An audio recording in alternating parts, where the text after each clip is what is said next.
आपल्या सोबत आहेत बच्चू कडूजी. बच्चू भाऊ, आज महाराष्ट्र सरकारसोबत तुमची बैठक आहे. किती वाजता जाणार? कोण कोण शिष्टमंडळामध्ये आहे? 7 वाजता बैठक आहे आणि 12च्या फ्लाईटनं आम्ही जाणार आहोत. आता कार्यकर्त्याला भेटणार, कारण त्या पावसामुळे सगळं अस्तव्यस्त झालेलं आहे. मैदानात पूर्णपणे पाऊस असलेला आहे आणि आता 9 वाजता आमची तिथं बैठक आहे. तिथून कोणते कोणते शिष्टमंडळ जायचं ते ठरवणार. काल पाऊस आला, तिथे प्रचंड चिखल आहे मैदानामध्ये. आता जरांगे पाटील सुद्धा त्या ठिकाणी येत आहे. तुमची त्यांच्यासोबतही बैठक आहे? हां, ते पण येणार आहे. वर्धेपर्यंत आलेले आहे ते. त्यांनी कालच जाहीर केलं का मी येणार म्हणून इथे, आणि मी एक शेतकरी म्हणून येणार. म्हणजे मराठा किंवा ओबीसी हा विषय नाही, तर एक शेतकरी म्हणून ते येणार आहे. आम्ही सगळ्याच लोकांना पाठिंबा मागितला होता. भुजबळ साहेब असेल, प्रकाशजी आंबेडकर असेल, काँग्रेस असेल, उद्धव बाळासाहेब ठाकरे शिवसेना असेल. त्यापैकी काँग्रेस आणि राष्ट्रवादीनं आम्हाला पाठिंबा दिला. उद्धव सेनेचे उमेश पाटीलसुद्धा आंदोलनात होते आणि शरद पवार गटानं पण पाठिंबा दिलेला आहे. आम्ही सगळ्या ओबीसी नेत्यांना, सगळ्या नेत्यांना आम्ही तसं पाठिंबा मागितला होता. आज जे शिष्टमंडळ जाणार त्यामध्ये पॉलिटिकल पार्टीचे काही सदस्य असतील ज्यांनी पाठिंबा दिला, की फक्त शेतकरी नेतेच चर्चा करणार सरकार? मला असं वाटतं का तेच आम्ही आता ठरवतो आहे. 9-9:30 वाजता तिथंच मी निघालो आणि तिथून ठरवून मग करत येईन. काय वाटतं भाऊ, मोठं म्हणजे इतकं मोठं आंदोलन, म्हणजे शरद जोशीनंतर नागपुरात बघितलेलं सगळ्यात मोठं आंदोलन म्हणून तुमच्या आंदोलनाची चर्चा होती? नाही, आंदोलन ही शेतकऱ्यांना मोठं केलेलं आहे. काही आमचे दिव्यांग बांधव त्याच्यात मेंढपाळ आहे. या लोकांनी त्या आंदोलनाला खूप ताकद दिली आणि सगळे या आंदोलनातलं एक वैशिष्ट्य असं का सगळ्या जातीतले लोक त्या आंदोलनात होते. सगळ्याच शेतकरी संघटनेचे लोक त्या आंदोलनात सहभागी होते. ही त्याच्यातली मोठी उपलब्धी आहे. कसं आहे का, मागणी पूर्ण होणारच, तो काही विषय नाही, पण आम्ही एकत्रित घेऊन लढा लढतोय हे त्याच्यातलं सगळ्यात मोठं यश आहे. आणि आम्ही तो फार प्रयत्न म्हणजे जपलेला आहे का आपण एकत्रित होऊन लढलो पाहिजे, आणि ते आम्ही सक्सेस झालो. म्हणजे मोठी गर्दी, प्रचंड मोठ्या संख्येने लोक आक्रमक होते, कारण की एकरी 1 न 2 क्विंटल सोयाबीन आहे, भावही मिळत नाही अशी परिस्थिती आहे. लोकांमध्येही प्रचंड रोष आहे. प्रॉपर सरकारच्या धोरणामुळं जी काही परिस्थिती निर्माण झाली शेतकऱ्यांची, त्याचाही आंदोलनावर चांगला म्हणजे परिणाम झालेला आहे. कारण गावाखेड्यात जे आहे ते वातावरण फारच म्हणजे द्वेष आहे, द्वेषाचं आहे का आपल्याला काहीच भेटलं नाही आहे, पिकलं तर भाव भेटले नाही, आणि अतिवृष्टीचे पैसे इतर राज्यामानाने आपण कमी दिलेले आहे. त्याच्यामुळं हा परिणाम आहे. अंगावर कर्ज आहे, त्याच्यामुळं त्याची मोठी आक्रमकता त्या आंदोलनात दिसत होती. आज तुम्ही मुख्यमंत्र्यांसोबत चर्चा करायला जाणार आहे. असं तर 8-7 वाजताची बैठकीची वेळ ठरलेली आहे. बैठकीनंतर तुम्ही तिथून घोषणा करणार, इथून घोषणा करणार, समाधान झालं की नाही, काय रूपरेषा असेल? मला असं वाटतं का आम्ही जे बैठक झाल्यानंतर तिथं बैठक घेऊ, आणि जमलं वाटलं तर तिथं घेऊन घोषणा घेऊन, नाही तर मग कार्यकर्त्यासमोर येऊन करू. म्हणजे महाराष्ट्र सरकारसोबत मुख्यमंत्र्यांसोबत बैठक झाल्यानंतर शेतकरी नेत्यांची पुन्हा रात्री आज बैठक होणार मुंबईला? हो, ते बैठक झाल्यानंतर मग आंदोलन कसं चालू ठेवायचं, कारण पाऊस आहे, वातावरण आहे सगळं, या सगळ्या याच्यात कसं आंदोलन सुरू करायचं, ती बैठक झाल्यानंतर लगेच आमची बैठक होईल आणि बैठकीनंतर मग आंदोलनाच्या बाबतीत आम्ही घोषणा करू. कर्जमाफी करण्याची मागणी, महत्त्वाची मागणी तीच आहे कर्जमाफीची. आत्ता महाराष्ट्र सरकारची स्थिती तुम्ही काल म्हटलं की GR आत्ता काढा, आम्ही अंमलबजावणीसाठी काही वेळ देतो, त्याचं काही ठरवलं आहे का? दुसरं महत्त्वाचं म्हणजे काही निकष, 2008ची जी कर्जमाफी झाली होती त्यात पश्चिम महाराष्ट्राच्या शेतकऱ्यांना जास्त फायदा, विदर्भातल्या शेतकऱ्यांना कमी फायदा झाला होता, कारण की एकराची मर्यादा होती. तर ते काही तुम्ही क्रायटेरिया ठरवून मुख्यमंत्र्यांसोबत चर्चा करणार आहे? काय आता कसं आहे, कोणत्या शेतकऱ्याला किती फायदा झाला, कमी जास्त झाला, हा आखरी तो शेतकरी म्हणून पाहावा लागेल आम्हाला. प्रश्न असा आहे का तो कर्जमुक्त झाला पाहिजे, आणि कर्जमुक्तासाठी मी सगळं रेकॉर्ड काढून ठेवलेलं आहे का 20 वर्षात किती डाव कर्जमाफी झाली, कर्जमाफी न झालेल्यामुळं किती वर्षातले थकीत राहिलेले लोक आहे. होऊ शकतं 1912 पासूनची आहे, 13-14चे पण आहे, त्याच्या अगोदर 2007, 8, 9चे पण काही कर्जमाफी झाली होती, त्याच्यातले काही राहिलेले आहे.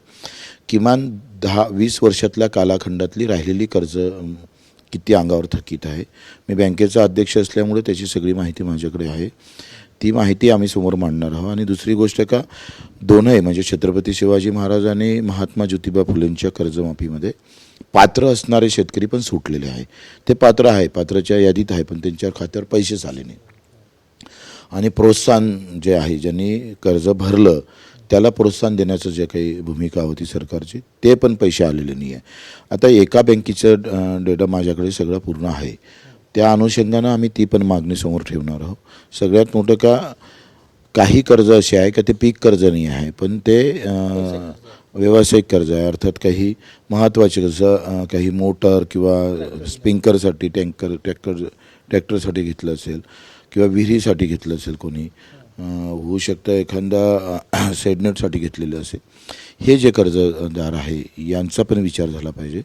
दुसरी गोष्ट का आज NPAमध्ये खूप केलं. राष्ट्रीयकृत बँकेला जी मदत होतं, वेळोवेळी काही ना काही मदत होत राहतं राष्ट्रीयकृत बँकेला, परंतु जिल्हा मध्यवर्ती सहकारी बँकेला मात्र कुठलीही मदत होत नाही.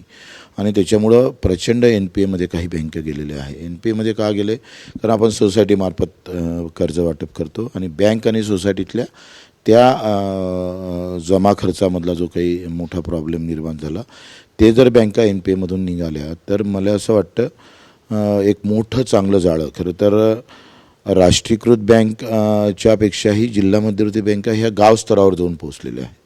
आणि तिथं सोसायटीचं वाटप त्यांच्या माध्यमातून तिथं होतं.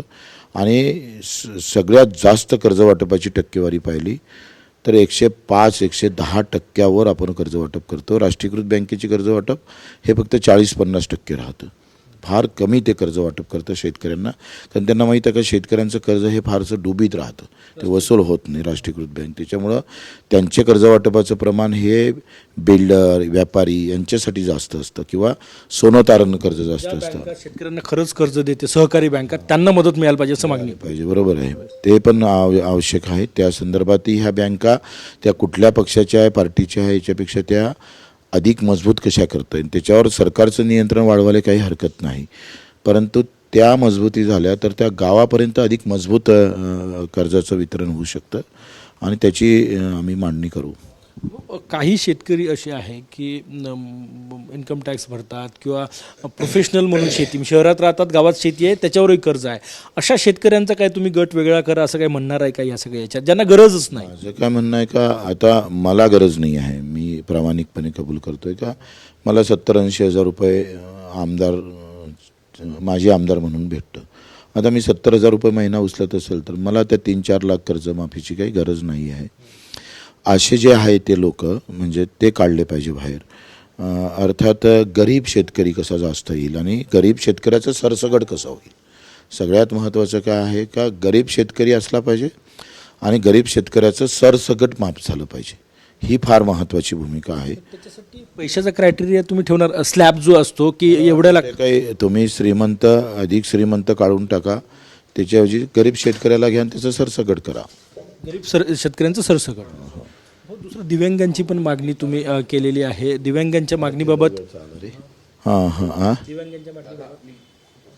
दिव्यांगांची पण मानधनाच्या बाबत आहे. दिव्यांगांना अंत्योदय योजना 2013चा सर्वोच्च न्यायालयाचा निर्णय होता, त्यानंतर शासन निर्णय निघाला तरी अंत्योदय योजना त्यांना चालू केली नाही. घरकुलांचा प्रश्न आहे, शैक्षणिक काही आमच्या मागण्या आहे, मूकबधिरांच्या मागण्या आहे. त्याच्यामुळे तो एक आहे. आणि दुसरं मेंढपाळ, म्हणजे राज्यातला मेंढपाळ जो आहे त्याला चराईसाठी कुठलंच क्षेत्र उपलब्ध नाही आहे, त्याच्याकडे जमीन नाही आणि भूमी नाही म्हणून तो मेंढपाळ आहे. मला सांगा या सगळ्या आंदोलनाचा आगामी निवडणुकांवर काय परिणाम होईल, कारण की लवकरच निवडणूक आहे महाराष्ट्रात? मी राजकीय काही दृष्ट्या त्याच्यात पाहिलं नाही. राजकीय दृष्ट्या त्याच्यातली काही आम्हाला गरजही वाटली नाही. सगळे शेतकरी नेते एका छताखाली आणण्यात तुम्हाला यश आलं, कारण की गट वेगळे, म्हणजे रविकांत तुपकर, राजू शेट्टी वेगवेगळा गट, बाकी इतर शेतकरी नेते वेगवेगळे गट, तुम्ही सगळ्यांना एकत्र आणलं. मराठा समाज किंवा ओबीसी समाजाच्या नावाखाली एकत्र आले लोक नेते, पण तुम्ही शेतकऱ्यांच्या नावाखाली सगळ्यांना एकत्र आणलं. हो, आता ते त्यांचे मोठेपणा आहे. माझ्यापेक्षा हे लोक एकत्र आले हा त्यांचा मोठेपणा आहे. आज तोडगा निघेल अशी आशा आहे? हां, शक्यता आहे.